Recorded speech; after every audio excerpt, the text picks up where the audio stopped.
Hey car fanatics, I'm not in the market for a 2017 991.2, but if I were, I'm going to show you how I would build my Porsche 991.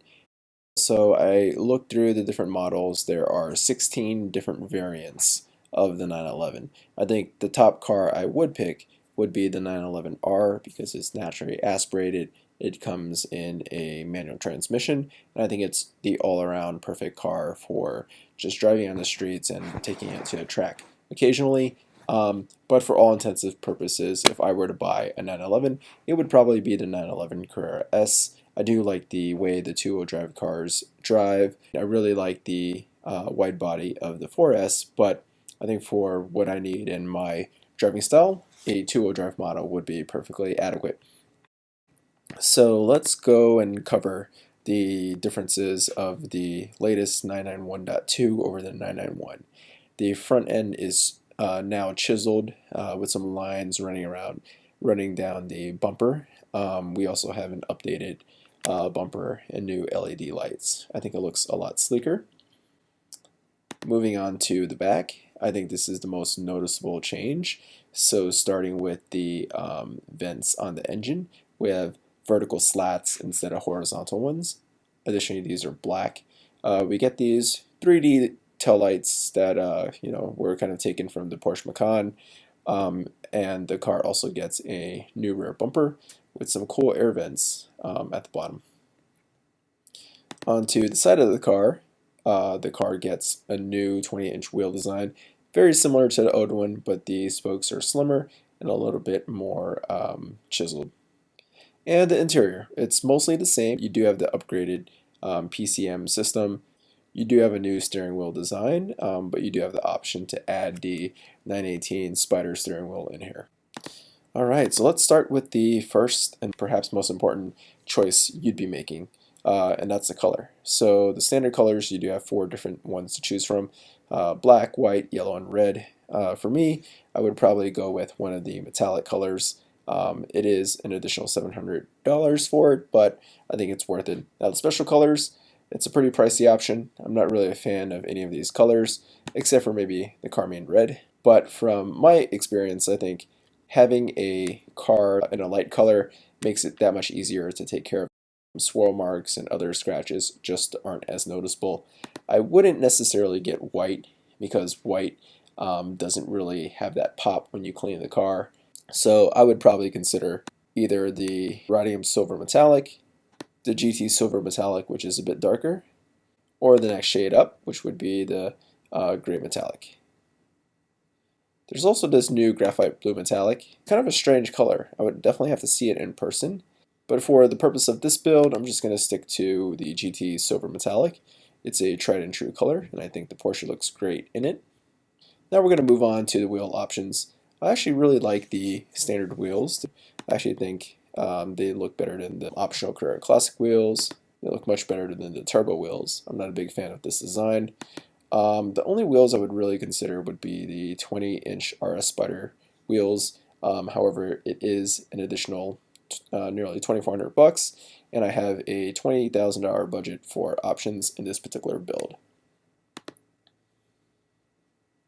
So I'd probably go with the standard wheels. Now what I would do is get the wheels in a different finish. You can pick the wheels in a few different colors.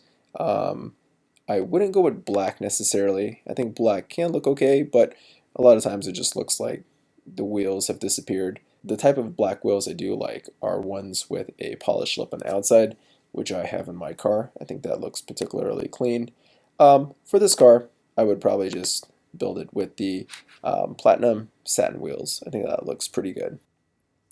So moving on to the interior. The car does come with leather as standard, but it's only partial on the seats, a little bit on the doors, but not much else. I would recommend upgrading to the leather interior, which puts leather on the dashboards, on the doors, and almost every surface of the car. I think this is great, and it's one of the biggest regrets I have when I purchased my car. I really wish I would have had the full leather interior. In terms of the actual colors, I think black is a tried and true color. It looks great nearly on every car, except for maybe black on black. But I think the light interiors actually do a good job making the cabin feel that much more roomy and airy. So this is the graphite blue and chalk two-tone. I actually like it a lot.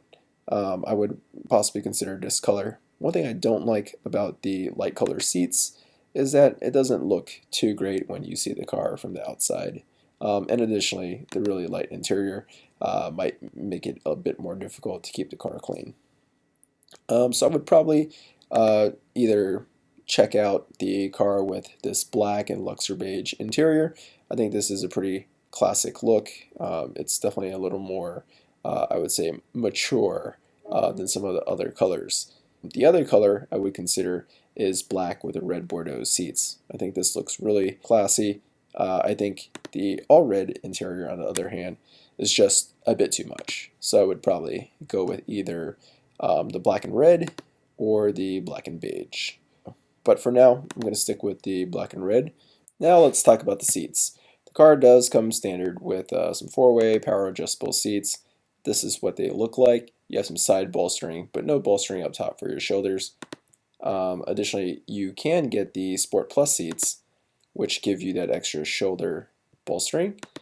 You can even upgrade to the Adaptive Sport Plus seats, which is the same seat design as the sport seats. However, you get 18-way adjustable seats, and you can really customize these side bolsters and shoulder portion because the seats have air bladders, so you can really customize the seat so it fits your body really well. For me, I would probably get this seating option because seats can really make the driving experience that much better. And for long trips, you want a seat that's going to be comfortable. Moving on to the different packages here, you have the premium package, which is a $620 upgrade.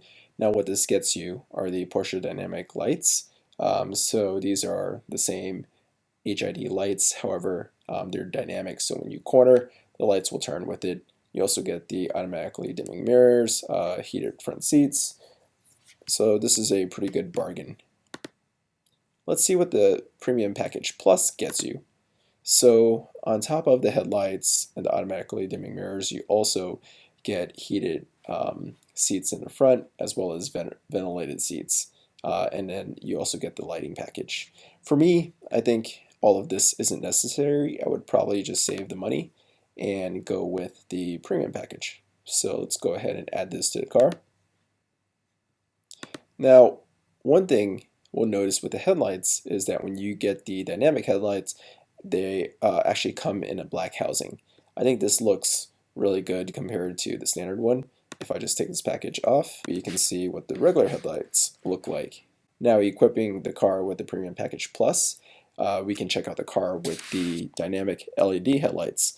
I'm not a huge fan of the LED headlights. The reason being is, like if the headlight goes out, it might be pretty expensive to replace the LED lights. Additionally, I'm not a huge fan of the look. It looks too bug-eyed to me. So I would just go with the standard Porsche dynamic headlights. The final package is the sports package. It includes some pretty cool features, but I'm going to pass on this because I'm not a fan of the rear axle steering. So moving on to the interior, you have a couple free options. I would select this model designation 911 to replace the kind of busy 911 Carrera S that comes standard on the car. In terms of the other options, I would pass on most of the other options. I probably would get this rear wiper. It's only a $360 option. So power folding exterior mirrors, I would never get this, and I don't recommend anyone to get these mirrors. If you are going into a parking spot, you should probably not have to fold your mirrors in. If so, then you're parking way too close to other cars and you're going to get door dings. I guess it could come handy if you're pulling into your garage and it's a tight spot. Now, the exterior options I would get, I would definitely consider a sunroof. So the standard sunroof for $1,500 is just a solid top, but for an additional $500, you can get the glass roof. So I think I would definitely get this as an option. It's nice to let in additional light, and when you have the glass roof open, I think it makes the car feel a little bit more like a convertible. So let's check out the black roof. With the glass roof, the roof is black. I think this is also a pretty neat look to the car. So there are a bunch of other exterior options you can get. One option some people might consider are the sport design exterior mirrors. In my opinion, they don't really look too much better than the standard mirrors, so I would just save the money and keep the standard mirrors. Now let's move on to the performance options. The manual transmission comes standard. I would definitely keep this, but for those who maybe need something a little bit more flexible or want ultimate performance, PDK would be the way to go. You have the power steering plus option, which allows you to put less steering input at lower speeds. I don't think it's super necessary. The Porsche dynamic chassis control basically gives you active stabilizers, which keeps the car really flat while cornering. I think the standard suspension is more than adequate. The car handles great, I think, without the PDCC. So because I'm trying to stay under the budget, I won't check this box. Let's see. It's cool that you can get the front axle lift system. However, I think some careful driving, you won't really have a ton of clearance issues. With my 997 and the sport suspension, which is about an inch lower than a standard Carrera S, I don't have a ton of issues with clearance. Now, I would get the PASM sport suspension that lowers the car about 20 millimeters. It will make the car look that much sportier, and for only 890 bucks, that's kind of a steal.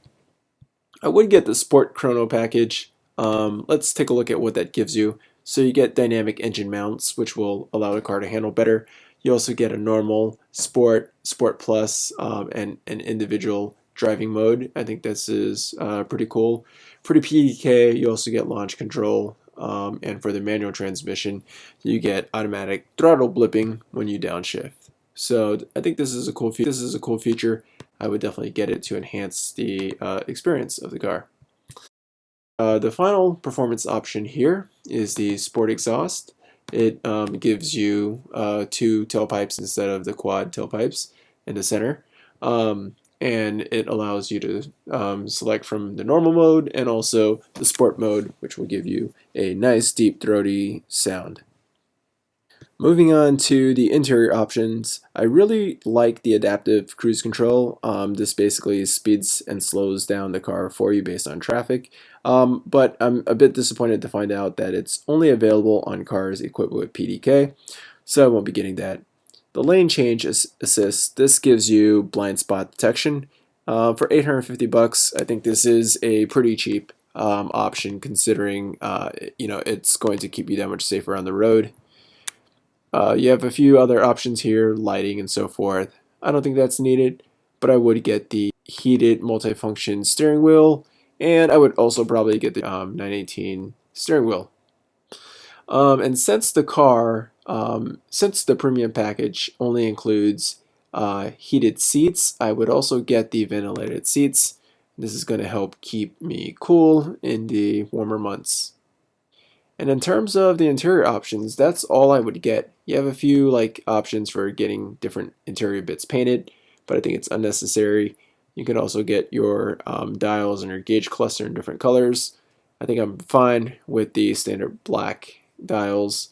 And finally, you can get different color seat belts. I think if you have an interior that's a solid color, having deviated seat belts would be cool. But in this case, with the two-tone, we have a lot going on already, so I don't think it's necessary. And then the final options for the interiors are basically selecting what material you would like for all of the miscellaneous bits. You can choose from leather, alcantara, wood, carbon fiber, and aluminum. The one option I probably would get would be the leather interior package here, which basically covers a lot of the plastic pieces in leather, the little plastic trim pieces. This is a cool option, but given I am over my $20,000 budget, I will do without this. And I think the interior looks great. You have the premium leather covering most of the surfaces, so the car is going to feel very, very upscale as is. And the final options I'm going to go over are the audio and communications options. You can basically upgrade the sound system to the Bose surround sound system for 1,600 bucks, or you can get the ultra high-end Burmeister for $5,000. Unfortunately, these are pretty pricey options. I'm not an audiophile, so the standard audio system will have to do. All right, let's take a look at the build. So the car starts off at $103,000. I broke my budget for options by $875, and the total price is $125,000. So the Porsche 991s are definitely an expensive car. It has gotten more expensive over the years. For example, my 997 back in 2010, the Carrera S, had a base price of $88,000 and it was equipped with about $10,000 in options. So what do we have here? On the outside, the car is GT Silver Metallic. We have the dynamic HID headlights. You can tell by the black housing. We also have the glass sunroof at the top. Looking at the wheels, we have the standard wheels. However, they are finished in the platinum satin finish. I think it makes the car look pretty cool. And we also have the sport exhaust system. Moving on to the interior, we have the two-tone black interior with red Bordeaux seats. We also have the Sport Chrono package. You can tell by the little Sport Chrono clock in the center of the dash. We also have the 918 Sport steering wheel with multi-function buttons on it. So in a nutshell, this is how I would build my 991. I hope you guys enjoyed this video. If you did and you want to try to build one of your own, just go to the Porsche configurator, and when you're done, I'd love to see what you guys come up with. You can simply go ahead and create your Porsche code when you're done. And if you want to share it with me in the comments below, I'll go ahead and take a look at your build and maybe feature that in the next video. Thanks for watching, guys. If you like this video, give it a thumbs up and subscribe to the channel. Leave any questions or comments below.